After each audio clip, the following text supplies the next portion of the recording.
Now let's get on to the Khalistan movement and the Indian Prime Minister Modi raising concerns about anti-India activities in New Zealand, particularly in relation to that movement, and seeking New Zealand's support against it.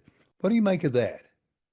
Look, recently the Free Speech Union submitted on the foreign interference bill, and that was an imperfect piece of legislation. It's a piece of legislation that says if you are seeking to advance the interests of a foreign state through protests and disruption, then you can commit a crime.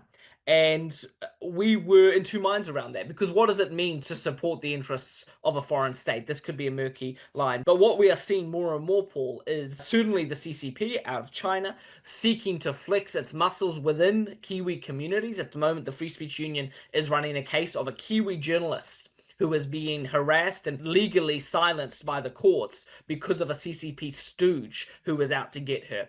And problematically now possibly more out of India as well, where we see these new great powers of sorts seeking to have influence on the debates and the dialogue that we have in New Zealand. And democratic discourse demands that as a liberal democracy, we respect the right for Kiwi citizens, whether they were born here or not, to be able to speak out on issues, domestic or foreign, that matter to them. And so, from the comments that I've seen from Luxon, it took him a little while to get there, but ultimately he has stood by the fact that we have free speech in New Zealand, and we're pleased to see that. I continue to be really concerned by the way free speech issues, and really free speech again, it is not an overstatement to say it is the foundation on which liberal democracy is built. We do not have the liberal democratic style of governance without free speech.